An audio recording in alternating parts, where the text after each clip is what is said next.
नमस्कार विद्यार्थियों। राजकीय महाविद्यालय कोटा के YouTube चैनल पर आप सभी का हार्दिक स्वागत है।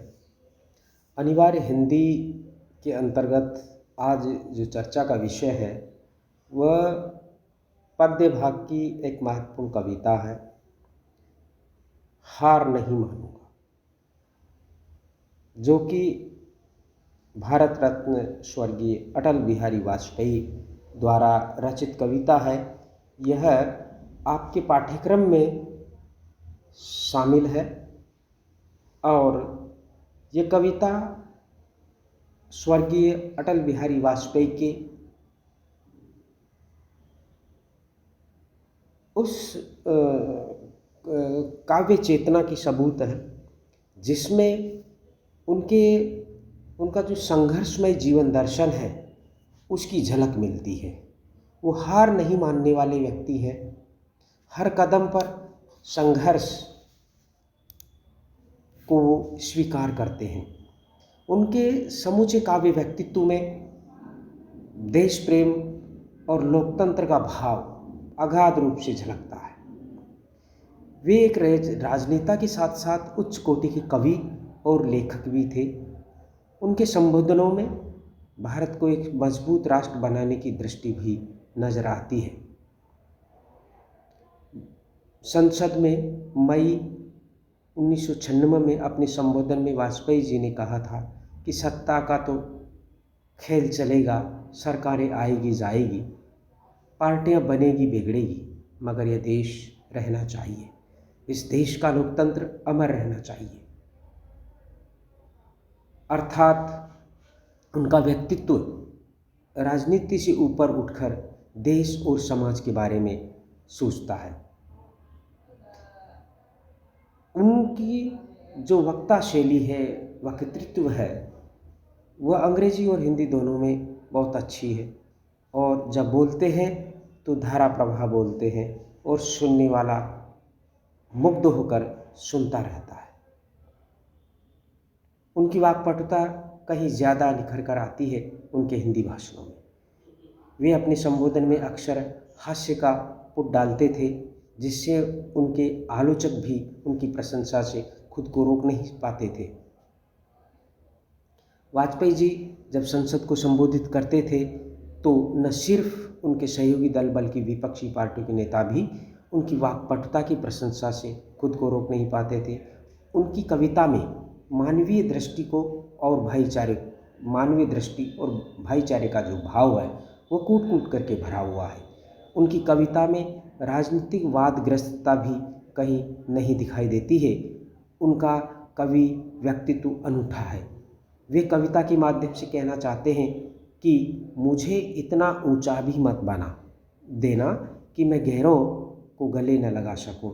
ये एक संवेदनशील और विराट व्यक्तित्व का धनी कवि ही कह सकता है, व्यक्ति ही कह सकता है कि व्यक्ति अपनी अहंकार में दूसरों को इंसान ना समझे या कि इंसान को इंसान ना समझे। ये बात अटल बिहारी वाजपेयी जी को भी पसंद नहीं थी। वे एक प्रकार से आत्मावलोकन करने वाले व्यक्ति थे, आत्मानुशासन से अनुशासित व्यक्तित्व थे और इसीलिए उनके व्यक्तित्व में एक दृढ़ता देखने को मिलती है। उनके व्यक्तित्व की दृढ़ता को, उनके व्यक्तित्व में जो संवेदनशीलता है, उनके व्यक्तित्व में जो सामाजिक भाईचारा और समता का भाव है, वो उनकी इस कविता में देखने को मिलता है। धरती को बौनों की नहीं, ऊंचे कद के इंसानों की ज़रूरत है।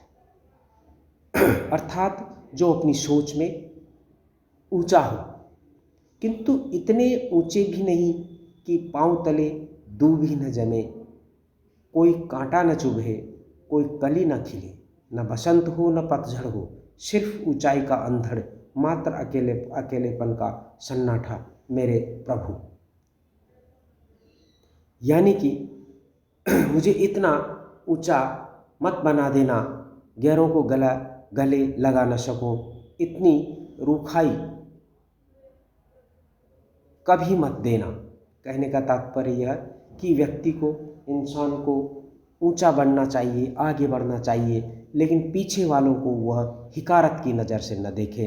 ऐसा अटल बिहारी जी वाजपेयी जी के व्यक्तित्व में, मन में भाव हैं जो कि इस कविता में देखने को मिलते हैं। वास्तव में अटल बिहारी वाजपेयी एक बेहतरीन राजनेता ही नहीं, शानदार कवि भी थे। उनकी कविताएं आज भी देश के लिए प्रेरणा स्रोत है। वे शब्दों से खेलना जानते थे। अटल जी अपनी बातों और भावनाओं को शब्दों में पिरोकर पेश करने की कला में माहिर थे। राजनीति के अजात शत्रु के नाम से विख्यात अटल जी ने कई ऐसी कविताएं भी लिखी जिन्होंने देश के युवाओं को अपनी ओर आकर्षित किया। उनकी कविताओं के बारे में लिखा है, वज्र से भी अधिक कठोर, अडिग, संकल्प संपन्न राजनेता श्री अटल बिहारी वाजपेयी के कुसुम कोमल हृदय से उमड़ पड़ने वाली कविताएं गिरी हृदय से फूट निकलने वाले निर्झरियों के सदृश, एक और जहां अपने दुर्दांत आवेग से किसी भी अवगाहनकर्ता को बहा ले जाने में समर्थ है। कहने का तात्पर्य यह कि अटल बिहारी वाजपेयी की जो कविताएं हैं वे श्रोता को भाव विभोर करके कविता के भाव में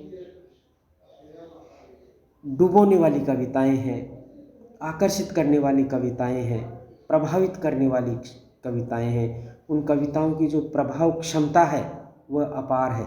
वहीं दूसरी ओर वे अपनी निर्मलता, कोमल शीतलता और प्राणवत्ता से जीवन के दुर्गम पथ के राहियों की प्यास और थकान को हरकर नई प्रेरणा की संजीवनी प्रदान करने की क्षमता से भी संपन्न है। कहने का तात्पर्य यह कि उनकी जो कविताओं में जीवन को प्रेरणा देने की क्षमता भी है, नई प्रेरणा की रूपी संजीवनी प्रदान करने वाली जो उनकी कविताएं हैं, उन कविताओं में ऐसी क्षमता है। इनका सहज स्वर तो देशभक्तिपूर्ण शौर्य का है ही, किंतु कभी कभी नवसर्जना की वेदना से ओतप्रोत करुणा की रागिनी को भी ये ध्वनित करती है। समाज और देश के विद्रूप होते परिवेश के लिए अटल जी के कवि कोमल हृदय में वज्र से भी अधिक कठोर और प्रहार करने वाले व्यंग्य को देखा जा सकता है। कहने का तात्पर्य यह कि उनकी कविताओं में जहाँ एक तरफ निर्मलता है, शीतलता है, प्राणवत्ता है, वहीं दूसरी तरफ जब वो अपने परिवेश में, देश में और समाज में विद्रूपता देखते हैं, बुराई देखते हैं, तो उनकी कविताएं व्यंग्य को अपना करके प्रहार करती है और व्यंग्य की तिर्यक रेखाओं से परिवेश की कुरूपता को उजागर करने में वो कहीं भी पीछे नहीं रहे हैं। अब हम यहाँ पर उनकी कुछ जो कविताएं हैं, उनकी जो रचनाएं हैं, उनके नाम भी देख लेते हैं। उनकी प्रसिद्ध रचनाएं हैं न दैन्यम न पलायन, मेरी 51 कविताएं प्रसिद्ध का कविता संग्रह है। अंतर्द्वंद्व, अपने ही मन से कुछ बोले, आओ फिर से दिया जलाएं, ऊंचाई, एक बरस बीत गया, कदम मिलाकर चलना होगा, कौरव कौन कौन पांडव, क्षमा याचना, जीवन की ढलने लगी सांझ, झुक नहीं सकते, दूध में दरार पड़ गई, दो अनुभूतियाँ, पुनः चमकेगा दिनकर, मनाली मत जाइयो, मैं न चुप हूँ न गान गाता हूँ, मौत से ठन गई हरी हरी दूब पर। ये इनकी प्रमुख कविताएं हैं, रचनाएं हैं, जिनको आप याद रखिएगा। अब जो महत्वपूर्ण विषय है उस पर हम आते हैं। हमारे जो पाठ्यक्रम में उनकी जो कविता है हार नहीं मानूंगा, उनकी प्रसिद्ध कविता है जिसके अंदर अटल बिहारी वाजपेयी जीवन संघर्ष से कभी हार न मानने वाले व्यक्ति के रूप में दिखाई देते हैं। जीवन में कठिनाइयाँ आती है, संघर्ष करने पड़ते हैं, लेकिन उनके सामने, कठिनाइयों के सामने घुटने टेकने वाले नहीं थे। यहाँ पर जो जीवन की सबसे बड़ी सच्चाई है, जीवन की सबसे बड़ी सच्चाई ये मौत। अटल बिहारी वाजपेयी जी जीवन संघर्ष करते रहते हैं, मौत से डरते नहीं हैं। ऐसा ही भाव इस कविता में व्यक्त हुआ है। लेकिन कवि ने इस भाव को व्यक्त करने के लिए शब्दों की जो जादूगरी दिखाई है वो देखने काबिल है। शब्दों का जो मेल है,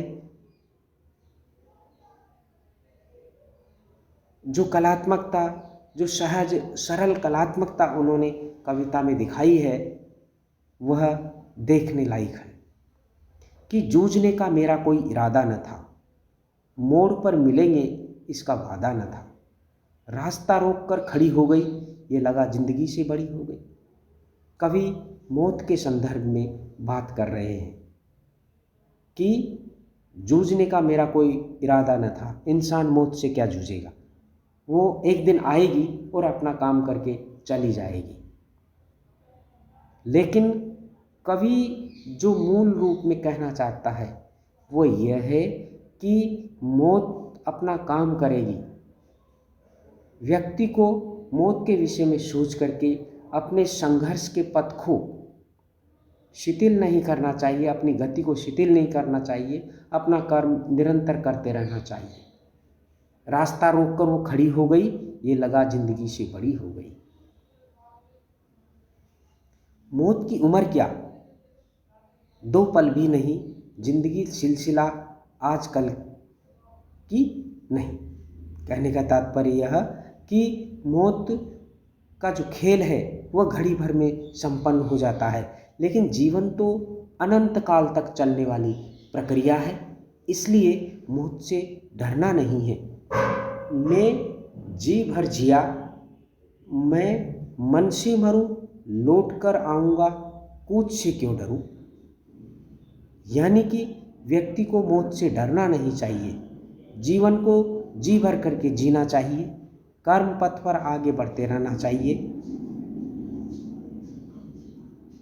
लौट कर आने का भाव है, यानी कि मौत से जो व्यक्ति, मौत को एक प्रकार से पलायन नहीं समझना चाहिए। जीवन का नया रूपांतर, जीवन के नए रूपांतरण का नाम ही मृत्यु है।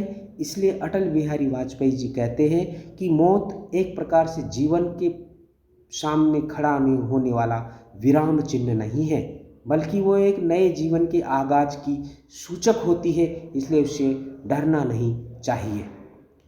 तू दबे पाँव चोरी छिपे से न आना, सामने वार कर फिर मुझे आजमा। अटल बिहारी वाजपेयी जी मौत को चुनौती देते हुए कहते हैं कि तू चुपचाप मत आना, दबे पाँव चोर की तरह मत आना, सामने से वार करना, तब पता चलेगा। मौत से बेखबर जिंदगी का सफ़र, शाम हर सोमई, रात बंसी का स्वर। कवि कहते हैं कि मौत से बेखबर जिंदगी का सफ़र, जो ये जीवन का जो सफ़र है, मौत के विषय में सोच करके कहीं रुकता नहीं है, वह हमेशा चलता ही रहता है और जीवन खुशहाल रहता है। बात ऐसी नहीं कि कोई गम ही नहीं, दर्द अपने पराए कुछ कम भी नहीं। कवि अटल बिहारी वाजपेयी जी कहते हैं कि ऐसी बात नहीं है कि जीवन में गम नहीं है, लेकिन गम है तो इसका मतलब ये नहीं है कि जीवन में कोई खुशी ही नहीं है, या कि जीवन संघर्ष को विराम दे दिया जाए। अपनों से परायों से सबसे दुख दर्द है, लेकिन इसका मतलब ये नहीं कि भाईचारा ही ना हो, भाईचारा ही ना हो। प्यार इतना परायों से मुझको मिला, न अपनों से बाकी है कोई गिला। कवि अपने मन की बात कहते हैं कि मुझे सभी तरफ से प्यार मिला है प्यार मिला है, सम्मान मिला है, और अपनों से कोई गिला नहीं है, शिकायत नहीं है, गिला शिकवा नहीं है। आगे कहते हैं, हर चुनौती से दो हाथ मैंने किए, आंधियों में जलाए हैं बुझते दिए। बहुत बड़ी प्रेरक पंक्ति है कि हर चुनौती से दो हाथ मैंने किए। कवि अटल बिहारी वाजपेयी जी कहते हैं कि मैंने जीवन में आने वाली चुनौतियों से दो दो हाथ किए हैं, मैंने उनसे मुख नहीं मोड़ा है, उनसे लड़ा हूँ, उनसे संघर्ष किया है, उनसे सामना किया है।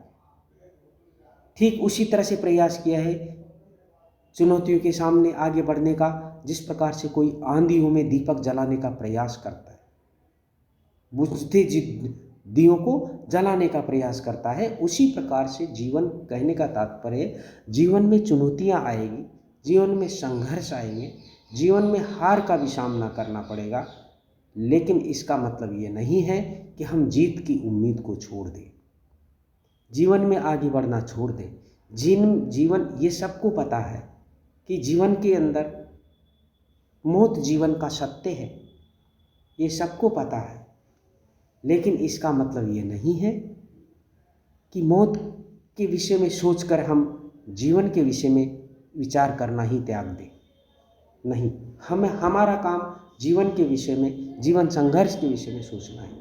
टूटे हुए सपनों की सुने कौन सिसकी, टूटे हुए सपनों की सुने कौन सिसकी, अंतर को चीर व्यथा पलकों पर ठिक की, हार नहीं मानूंगा, रार नहीं ठानूंगा, काल के कपाल पे लिखता मिटाता हूँ, गीत नया गाता हूँ।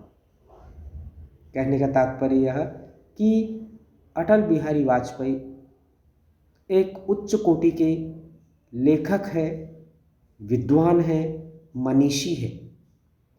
उनके कृतित्व में ये बात साफ झलकती है। धन्यवाद।